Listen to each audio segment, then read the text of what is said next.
thought Little Pig Sister's base before it was annoying, but this is even more disgusting. He switched to double shock blasters, and the tribe boost changed from the GBE tribe boost to now Grens, which can't take this out, and shock blaster damage and rocket health. So this was really disgusting, and I somehow got it down. I had zero belief this was going to work, but it worked out. Took me a few tries. I failed a couple times, but mostly it was getting that rocket to go down because I don't have the artillery damage boost. I needed the barrages to cooperate to be able to take that down in just 3 artilleries. Once I drop my troops, heavies on the boom mine because I want my medics to keep up, and a heavy hit by a boom mine will give them something to do for a long time. Flare up here so you are still in range of this shock launcher so you can universal remote it. You have exactly enough GBE. I didn't even have enough to do a ground flare and still throw my shock.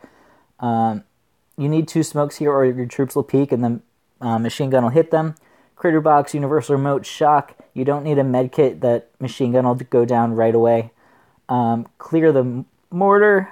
The shock launcher will go down. Clear that rocket. You barely get it down before it turns and melts everything. Then flare up top, out of the way. Smoke those troops so Everspark and your medics stay alive.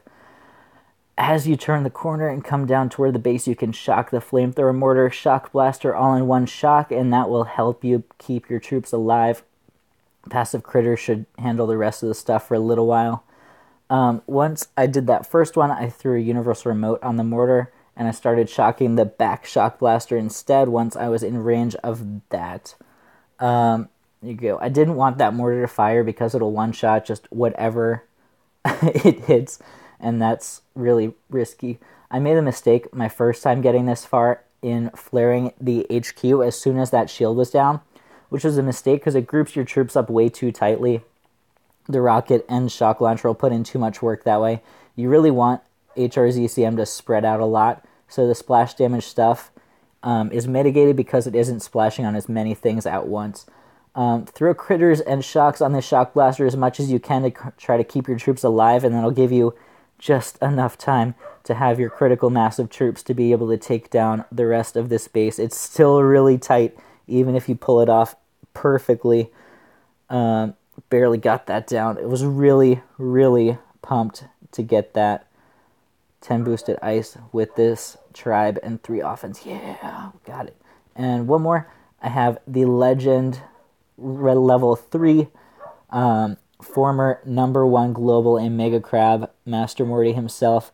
Really tough strategy here. You can see he tried to fool me by putting all of the ice statues on his base in the trees. You can't even see any here, and that's because all of his ice that he has is probably in the tree somewhere. So clear that shock launcher and a rocket.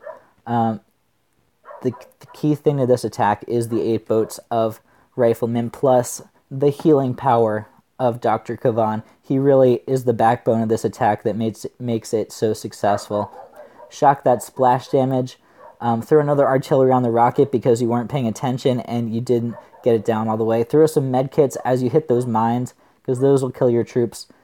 Kavan will heal up everything like an absolute boss, but he can't do everything for himself. You still need to help him out every once in a while.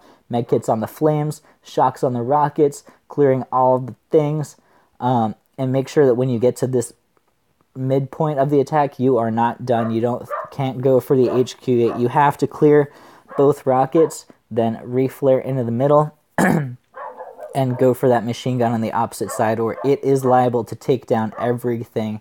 Speed it up for you here. Medkit to keep your troops alive there. Clear those boom cannons, clear that sniper, and flare up to the back because you still need to be wary of these flamethrowers. You can't tell if those are going to be the end of your attack or not. At that point, the only things left standing are those cannons and some GBE. You need to be very careful with those. I used some second wind to get my rifles alive, to get a critical mass to be able to handle those cannons.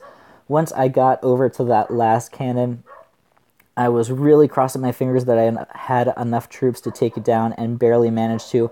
At the end of this attack, you need a smoky finish. It's really, really key timing is needed here.